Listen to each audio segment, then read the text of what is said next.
1절로 8절까지 말씀 제가 먼저 읽겠습니다. 그때에 히스기야가 병들어 죽게 되니 아모스의 아들 선지자 이사야가 나아가 그에게 이르되 여호와께서 이같이 말씀하시기를 너는 내 집에 유언하라 내가 죽고 살지 못하리라 하셨나이다 하니 히스기야가 얼굴을 벽으로 향하고 여호와께 기도하여 이르되 여호와여 구하오니 내가 주 앞에서 진실과 전심으로 행하며 주의 목전에서 선하게 행한 것을 기억하옵소서 하고 히스기야가 심히 통곡하니 이에 여호와의 말씀이 이사야에게 임하여 이르시되 너는 가서 히스기야에게 이르기를 네 조상 다윗의 하나님 여호와께서 이같이 말씀하시기를 내가 네 기도를 들었고 네 눈물을 보았노라 내가 네 소환을 15년 더하고 너와 이 성을 아수르 왕의 손에서 건져내겠고 내가 또 이 성을 보호하리라. 우리 다 같이 읽겠습니다. 이는 여호와께로 말미암는 너를 위한 징조이니 곧 여호와께서 하신 말씀을 그가 이루신다는 증거니라. 보라 아하스의 해시계에 나아갔던 해 그림자를 뒤로 10도 물러가게 하리라 하셨다 하라 하시더니 이에 해시계가 나아갔던 해의 그림자가 10도를 물러가니라. 아멘. 하나님 말씀하시는 거죠. 내가 네 기도를 들었고 네 눈물을 보았다. 네 소환을 15년 더 하시겠다. 히스기야의 기도입니다. 히스기야는 무엇보다도 믿음의 기도를 드렸습니다. 믿음의 기도를 드린 히스기야, 모든 사람은 다 위기를 만납니다. 근데 그 위기가 큰 위기로만 끝나서는 안 되는 거죠. 성도는 위기를 만나더라도 믿음으로 기도하며 믿음으로 극복하고 이겨나가는 것이죠. 따라서 성도에게는 위기도 믿음을 더하는 기회이다. 하나님의 섭리다. 그렇게 우리가 믿음으로 받아들입니다. 그렇습니다. 히스기야는 위기 가운데 믿음의 기도를 드렸습니다. 그 내용을 이제 두 가지로 보겠습니다. 먼저 오늘 본문은 이사야서 66장을 40장을 중심으로 해서 전으로 나누는데요. 그 사이에 들어가는 중간 삽입 구절입니다. 35장까지 있었던 이사야를 통한 예언의 말씀들이 있었죠. 죄에 대한 심판이 반드시 있을 것이다. 그러나 또한 긍휼히 여기신 하나님께서 구원하실 것이다 라고 하는 여러 가지 예언의 말씀들이 있었는데 그것에 대한 실례로서 히스기야 시대에 있었던 세 가지 사건을 기록하고 있습니다. 그 앞에 두 가지는 모두 위기와 관련이 있습니다. 첫 번째 예는 국가적인 위기, 어제까지의 본문이었죠. 아수르 공격으로 인한 국가적인 위기, 국가 존립과 관련되는 위기 속에서 하나님의 개입과 섭리로 인한 전무후무한 승리와 구원에 대한 기록이었습니다. 그리고 두 번째로 자신의 위기, 오늘 본문이죠. 치명적인 발병으로 말미암아 죽음에 이르게 된 히스기야 본인의 위기입니다. 1절에 하나님이 이사야 선지자를 통해 말씀하시기를 너는 내 집에 유언하라. 네가 죽고 살지 못한다.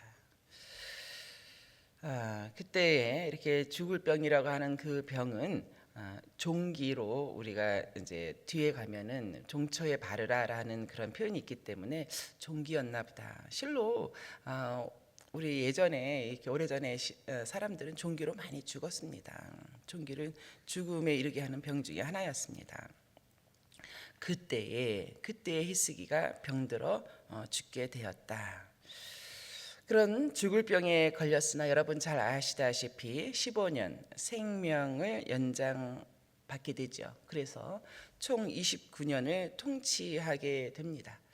그러므로 이렇게 발병되었다고 하는 그때라고 하는 것이 15년 연장을 받았기 때문에 히스기야 제위 제14년이라고 하는 것을 알 수 있는데요. 그때가 바로 또 아수르가 침범해 온 해이기도 합니다. 거의 동시에 일어난 사건입니다. 한 해에 다 일어났는데요. 뭐 굳이 어떤 사건이 더 먼저이겠는가를 이렇게 살펴보면 히스기야가 이렇게 병이 든 이 병든 사건이 조금 더 먼저 시작되었다라고 하는 여러 정황들이 있습니다. 그럼에도 불구하고 이사야 선지자는 아수르의 침범 기록을 먼저 기록하고요. 그리고 이렇게 히스기야 발병을 뒤로 보냈는데요. 그것은 그가 전달하고자 하는 메시지가 확실하게 있기 때문입니다. 다름이 아니라 아수르의 왕 사네립이 이제 본국으로 돌아가게 되지 않습니까? 그리고 나서 어제 본문인데요. 자신의 신 니스록의 신전에서 경배하다가 어떻게 됩니까? 두 아들에게 살해당하죠. 이것과 대절을 이루기 위해서입니다. 사네립 왕 또 그가 보냈던 랍삭에 어떤 사람이었습니까? 얼마나 하나님을 모욕했습니까? 히스기야를 믿지 마라. 그의 말을 듣지도 말라. 그가 섬기는 여호와 하나님이 너희를 구원하리라 하는 그의 말을 믿지 말라. 그리했었죠. 그러나 어떻게 되었는가? 그는 정작 자신이 섬기는 신 니스록 신전에서 경배할 때 살해를 당했죠. 이것과 대조를 이루며 히스기야는 오늘 본문의 3절 같이 하나님 여호와로부터 본인의 위기이고 또 본인의 위기는 국가적인 위기이기도 했습니다. 로부터 구원을 받는다는 이런 대조를 두는 것이죠. 그러므로 그 당시는 주로 듣는 우리 그 성경 말씀을 듣는 그런 입장에 놓일 때가 많았었는데요. 듣는 사람으로 하여금 이 대조적인 것이 들리면서 누가 참 하나님이신가 이제 이것을 알게 한다는 것이죠. 이렇게 사건 배열을 고려해서 재배열함으로써 듣는 사람들이 자연스럽게 누가 참 하나님이신가를 깨닫도록 했습니다. 이게 굉장히 문학적인 기술 기교라고 하잖아요. 이외에도 여러 가지 이유로 이사야서는 성경 중에서 최고의 문학성까지도 갖춘 문학 작품이다. 하나의 문학 작품이다라고 많이 이야기를 합니다. 우리는 이 히브리 언어로 읽지를 않아서 크게 와닿지는 않습니다만 그 문체가 굉장히 수려해서 사람들이 듣고 외우기가 좋은 거예요. 암송하기가 좋은 거예요. 그렇기 때문에 신약에서 가장 많이 인용되고 암송된 책들 중에 하나가 되고 있습니다.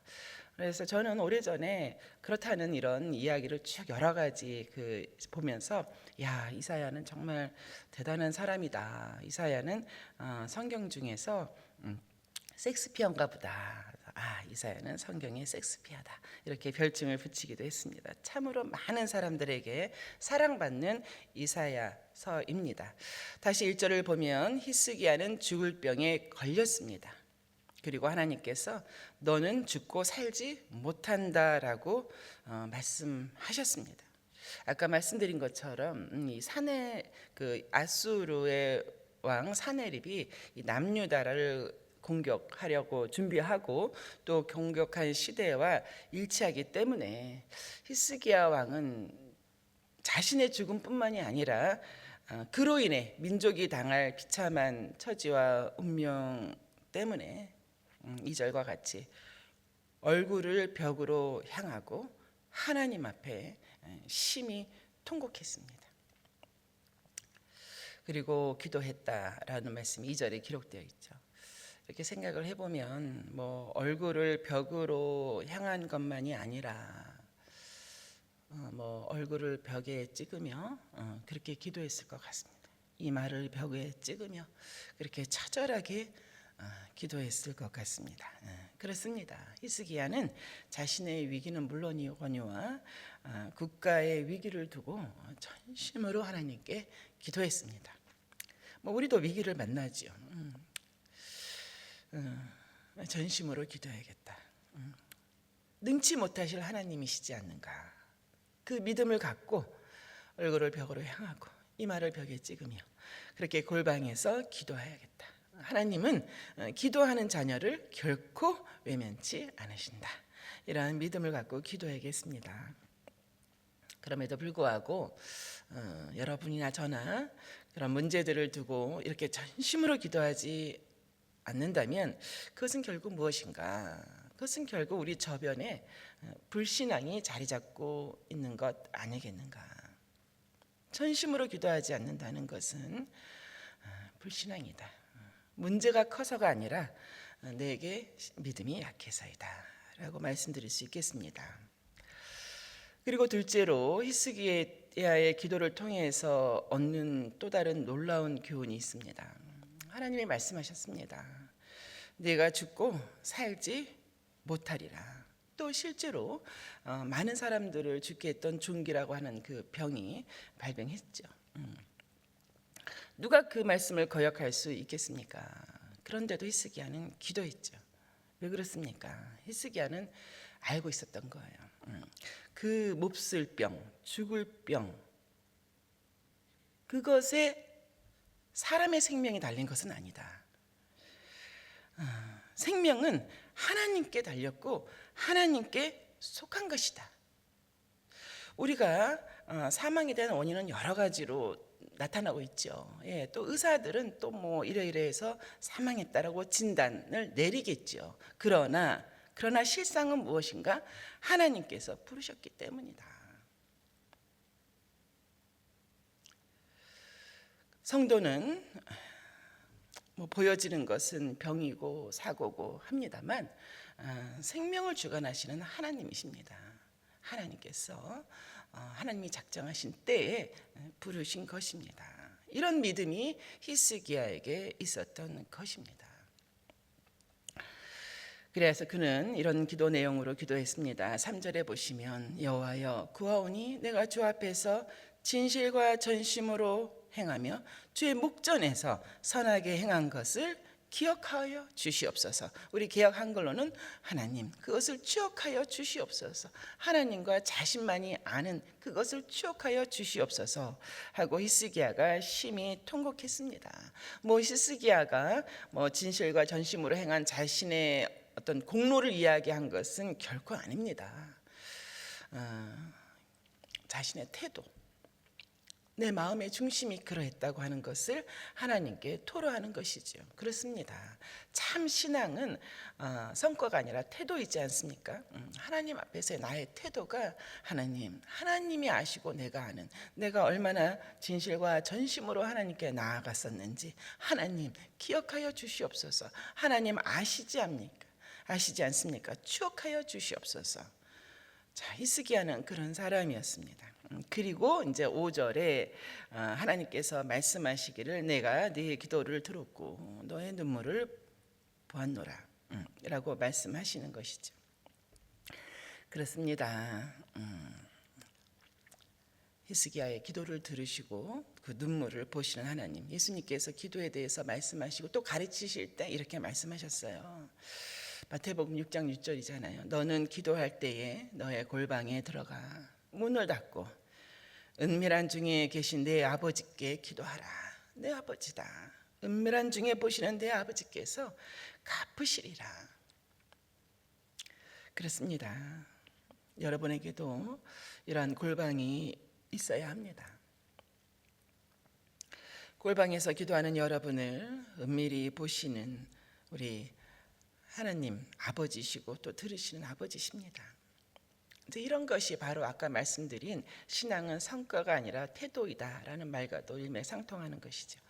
은밀히 보시는 하나님을 향한 나의 태도, 그것이 나의 신앙인 것입니다. 말씀을 맺겠습니다. 우리는 인생 여정에서 사내립을 만납니다. 사내립을 만났기 때문에 나는 물론이와 우리 가족, 공동체의 위기가 오게 되는 것이죠. 또 병에 걸립니다. 피치 못할 고난을 겪게 되는 위기가 있습니다. 어떻게 하겠습니까? 위기보다 크신 하나님께 기도하는 것이죠. 아버지시잖아요. 얼굴을 벽으로 향하고 그 골방에서 문을 닫고 아버지께 눈물과 통곡으로 기도하는 것이죠. 오늘 본문 히스기야의 기도를 들으신 하나님은 지금도 우리에게 동일하게 역사하시는 하나님이십니다. 그러므로 올해 하반기 교회에 부여하신 여러 가지 사역, 또 개인적으로 이루셔야 할 많은 일들, 또 개인적인 선한 싸움을 행하실 때에 이 말씀 꼭 붙들고 내가 오늘의 히스기야가 돼서 믿음의 기도를 드리라. 하나님께서 원하시는 것은 기도하기를, 내 앞에 나와서 기도하기를 기다리시는 것이다. 그것을 원하신다. 이 말씀 붙들고 승리해가는 저와 여러분 되시기를 주의 이름으로 축원합니다. 우리 아까 부르신 찬송가